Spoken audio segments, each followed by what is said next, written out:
రాష్ట్ర జలవనరుల శాఖ మంత్రి నిమ్మల రామానాయుడు పశ్చిమ గోదావరి జిల్లాలో పర్యటించారు. ఈ సందర్భంగా ఆయన మాట్లాడుతూ పోలవరం ప్రాజెక్టు నిర్మాణం 2027 డిసెంబర్ నాటికి పూర్తి చేస్తామని ఆయన తెలిపారు. 6 నెలల ముందుగానే ప్రతి ఒక్క నిర్వాసితుడికి పరిహారం అందజేస్తామని మంత్రి హామీ ఇచ్చారు. ఏలూరు జిల్లా వేలేరుపాడు మండలంలోని నిర్వాసితుల ఖాతాల్లో శనివారం 45 నిమిషాల్లో 45 కోట్ల రూపాయలు R&R పరిహారం జమ చేశామని తెలిపారు. గత వైసీపీ ప్రభుత్వంలో ఒక నిర్వాసితుడికి కూడా న్యాయం జరగలేదని, ఒక్క రూపాయి కూడా చెల్లించకుండా అన్యాయం చేశారని విమర్శించారు. కూటమి ప్రభుత్వంలో ఇప్పటికే 3 సార్లు పోలవరంకు నిధులు కేటాయించామని తెలిపారు.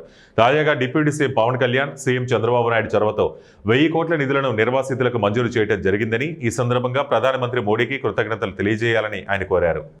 కాలనీలు నిర్మాణం చేయాలంటే ఇల్లు నిర్మాణం చేయడమే మాత్రమే కాదు, ఆ ఇల్లు నిర్మాణంతో పాటు అక్కడ రోడ్స్ ఏర్పాటు చేయాలి, డ్రైన్స్ ఏర్పాటు చేయాలి, అంగన్వాడీ స్కూల్స్ రావాలి, ఎలిమెంటరీ స్కూల్స్ రావాలి, పిహెచ్సి హాస్పిటల్ రావాలి, నీటి శ్మశాన వాటికి బరిల గ్రౌండ్స్, ఇట్లా సమస్త సౌకర్యాలు కూడా ఆ కాలనీల్లో ఏర్పాటు చేయాలి.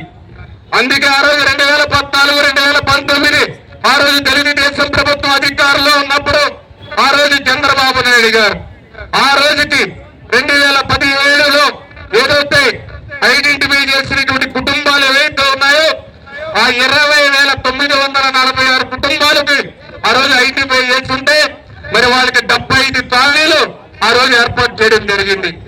75 కాలనీలు ఆ రోజు చంద్రబాబు నాయుడు గారు మొదలుపెట్టి 26 కాలనీలు ఆ రోజే చంద్రబాబు నాయుడు గారు పూర్తి చేశారు 14-19లో.